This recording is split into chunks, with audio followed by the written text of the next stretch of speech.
Please subscribe channel.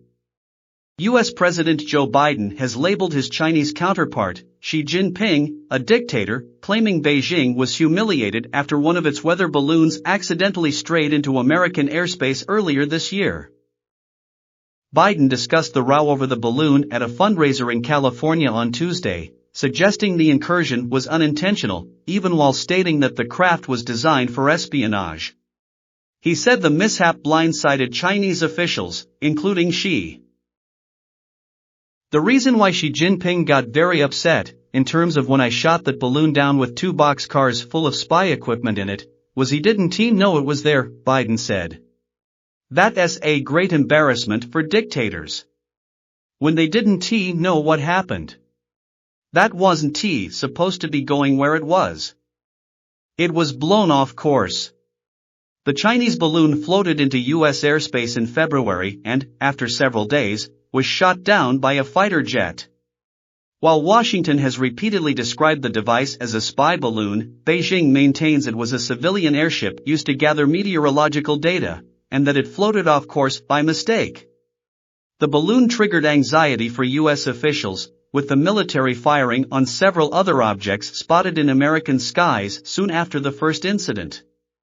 Biden later revealed that those craft were most likely weather balloons, while the Pentagon noted that a radar adjustment had led it to misidentify the objects. Biden's remarks to donors came just one day after Secretary of State Antony Blinken concluded a visit to Beijing, where he held talks with Xi and other senior Chinese officials. The trip was initially scheduled for February, but was postponed following the spat over the balloon. Blinken is the first U.S. Secretary of State to meet with Xi since 2018, highlighting rising tensions between the two countries. During their sit-down, the Chinese president stressed the need to improve ties, but insisted the U.S.-China relationship must be based on mutual respect and peaceful coexistence. He said Beijing does not seek to challenge or displace the U.S., and that China expects the same from Washington. On Wednesday, speaking at a regular press conference, Chinese Foreign Ministry spokeswoman Mao Ning described the remarks as extremely absurd, adding that they seriously violated China's political dignity.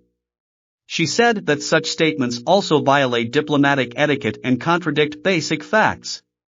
It is an open political provocation, Mao stressed. The spokeswoman also reiterated China's position that the balloon, which Washington has insisted was seeking to surveil strategic sites in the continental United States, strayed into U.S. airspace due to force majeure factors. The U.S. side distorted the facts and abused force, fully reflecting the U.S. bullying and hegemonic nature, she said. The back and forth between China and the U.S. comes shortly after a landmark visit by Secretary